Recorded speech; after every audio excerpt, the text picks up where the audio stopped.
हैदराबाद, सिकंदराबाद, साइबराबाद के बाद अब चौथा नया शहर तामीर करने का तेलंगाना के सीएम रेवंत रेड्डी ने ऐलान कर दिया है। सैकड़ों साल की तारीख रखने वाला तारीखी शहर हैदराबाद मुख्तलिफ सकाफतों और रिवायात का मरकज रहा है, जिसकी आबादी और वसीयत में तेजी से इजाफा होता जा रहा है। मोतियों के लिए मशहूर शहर हैदराबाद अब आईटी और फार्मा सेक्टर के लिए शोहरत रखता है। हैदराबाद शहर में फिलवक्त 1 करोड़ से ज्यादा लोग आबाद हैं। तेलंगाना के वजीर आला रेवंत रेड्डी ने हैदराबाद, सिकंदराबाद और साइबराबाद के बाद एक चौथे शहर को तरक्की देने के सरकारी मंसूबे का ऐलान किया। नए शहर मुचेरेला में तमाम सहूलतें दस्तियाब रहेंगी और ये रियासत के मुस्तकबिल का शहर होगा।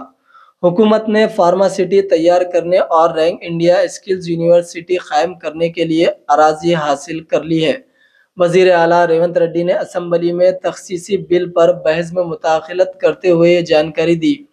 रेवंत रेड्डी ने मजीद कहा कि आने वाले दिनों में शहर को हफ्जान सेहत का मरकज बनाने के लिए 1000 एकड़ रुकबे में एक हेल्थ सिटी बनाने की तजवीज़ भी हुकूमत के पास मौजूद है और इस सिलसिले में इक़दामात किए जा रहे हैं। चीफ मिनिस्टर ने कहा कि ये नया शहर रंगारेड्डी जिले के मोरचुला में 4000 एकड़ पर तामीर किया जाएगा। वजीर आला ने कहा कि इस चौथे शहर को सेहत और खेलों का मरकज बनाया जाएगा। इसे मेट्रो से भी मुंसलिक किया जाएगा।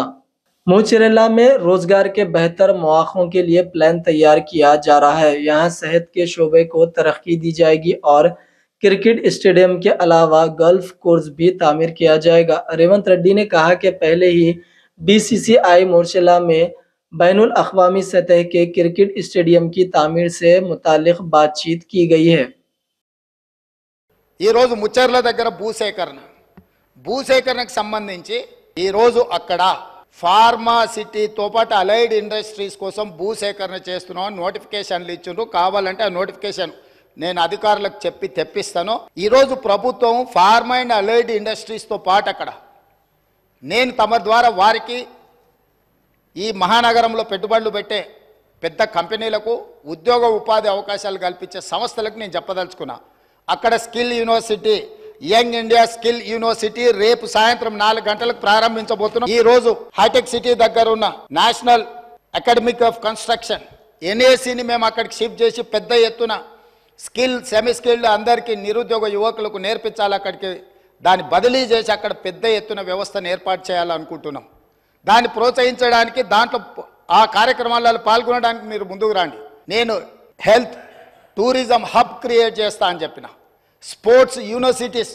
ఈరోజు యువకులు గంజాయి అని డ్రగ్స్ అని ఉద్యోగ ఉపాధి అవకాశాలు దొరకక వ్యసనాలకు లోనయ్యి తప్పుదోవ పడుతున్నారు కాబట్టి తెలంగాణ సమాజంలో ఉన్న లక్షలాది మంది నిరుద్యోగ యువకులకు ఒక సాంకేతిక నైపుణ్యం నేర్పించి ఈ రాష్ట్రం ఈ దేశంలోనే కాదు మిడిల్ ఈస్ట్ కంట్రీస్ నుంచి వివిధ దేశాలకు వెళ్ళి ఉద్యోగ ఉపాధి అవకాశాలు పొందాలి అని చెప్పి అక్కడ స్కిల్ యూనివర్సిటీతో పాటు ఇతర దానికి సంబంధించిన నైపుణ్యం కలిగిన విద్యా అవకాశాలు కల్పించే యూనివర్సిటీలకు నేను అక్కడ అవకాశం ఇస్తా అని చెప్పిన అధ్యక్ష అదేవిధంగా హెల్త్ టూరిజం ఈరోజు భారతదేశంలో ముఖ్యంగా హెల్త్ సిటీగా డెవలప్ అయిన హైదరాబాద్కి వేలాది మంది ఇక్కడికి రావాలనుకుంటున్నారు అధ్యక్ష ఈ రోజు ఇక్కడ ఉన్న అంతర్జాతీయ ఎయిర్పోర్ట్ నుంచి బంగ్లాదేశ్కో మిడిల్ ఈస్ట్ కంట్రీస్కి డైరెక్ట్ ఫ్లైట్ ఉంటే ప్రతిరోజు వేలాది మంది ఈరోజు ఇక్కడికి వచ్చి వైద్యం పొందాలి అని వస్తున్నారు అధ్యక్ష అందుకోసం నేను హెల్త్ టూరిజం హబ్ను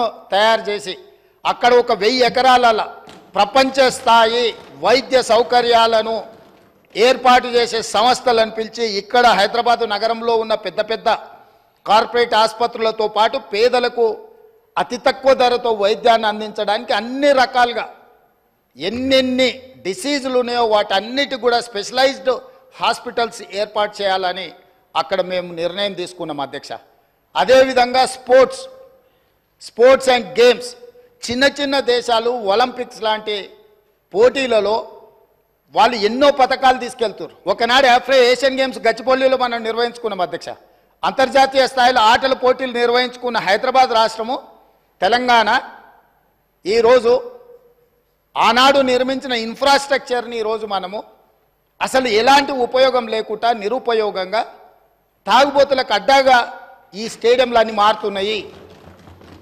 అందుకే ఈరోజు ఉన్న స్టేడియంలతో పాటు అక్కడ ఒక స్పోర్ట్స్ యూనివర్సిటీని పెట్టి అంతర్జాతీయ ప్రమాణాలతో ఈ దేశంలో ఉండే యువకులకు అందరికీ ఇక్కడ శిక్షణ ఇవ్వడానికి అన్ని ఏర్పాట్లు చేయాలని మేము అక్కడ ప్రయత్నం చేస్తున్నాం అధ్యక్ష. ఇవాళ యువకులకును క్రీడల వైపు ప్రోత్సహించాలన్న ఆలోచనతో అక్కడ ఒక స్పోర్ట్స్ యూనివర్సిటీ, ఒక స్పోర్ట్స్ హబ్ చేయాలనుకుంటున్నాం అధ్యక్ష. అంతర్జాతీయ ప్రమాణాలతో క్రికెట్ నిర్వహించడానికి అక్కడ ఒక స్టేడియం నిర్మించడానికి బీసీసీఐతో నేను మాట్లాడిన అధ్యక్ష. ఈ విధంగా ఒక్కొక్కటి ప్రపంచ స్థాయిలో అంతర్జాతీయ ప్రమాణాలు కలిగిన అన్నింటినీ ఆ ముచ్చెర్ల ప్రాంతంలో తీసుకొచ్చి ఈరోజు ఫార్మా వార్ సిటీ అన్నారు, నేనన్న ఫార్మా విలేజ్లు అన్నా. ఇట్లాంటి పొల్యూటెడ్ ఇండస్ట్రీ కాకుండా జినోమ్ వ్యాలీలో ఏదైతే ఫార్మా రిలేటెడ్ ఇండస్ట్రీస్ ఉన్నాయో, ఫార్ములేషన్స్ అంటే ట్యాబ్లెట్స్ చేసేటి ఉన్నాయో, R&D ఉందో, రీసెర్చ్ అండ్ డెవలప్మెంట్, ఇప్పుడు IDPL బంద్ అయిపోయింది అధ్యక్ష.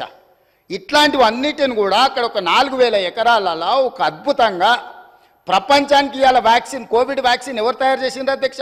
ప్రపంచంలో 4 వ్యాక్సిన్లు ఉంటే 3 వ్యాక్సిన్లు మనం తయారు చేసినాం అధ్యక్ష. భారతదేశంలో 4 వ్యాక్సిన్లు వస్తే 3 మన దగ్గర ఉన్నాయి, ఒకటి పూణే నుంచి వచ్చింది అధ్యక్ష. అదేవిధంగా మా మిత్రుడు శ్రీధర్ బాబు గారు ఉన్నారు.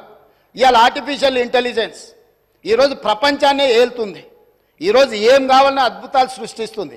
ఆర్టిఫిషియల్ ఇంటెలిజెన్స్ ఈరోజు అగ్రికల్చర్కి, సింక్రనైజ్ అగ్రికల్చర్ కూడా మొత్తం దాన్ని అనుసంధానం చేసి, ఇతర వృత్తులకు అనుసంధానం చేసి ఈరోజు ప్రపంచం అంతా IT రంగం నుంచి ఆర్టిఫిషియల్ ఇంటెలిజెన్స్ అటువైపు వెళ్తున్నది అధ్యక్ష. అక్కడ 200 ఎకరాల ఒక ఆర్టిఫిషియల్ ఇంటెలిజెన్స్ హబ్ను పెట్టి ప్రపంచ స్థాయిలో పేరుగాంచిన సంస్థలను అక్కడ తీసుకొచ్చి అక్కడ ఏర్పాటు చేయాలని మేము ప్రయత్నం చేస్తున్నాం అధ్యక్ష. రోజుకు 18 గంటల అధికారులను సమన్వయం చేసుకుంటూ ప్రపంచంలో ఉన్న ప్రతి ఒక్కరిని మేము సంప్రదిస్తూ ముందుకెళ్తున్నాం.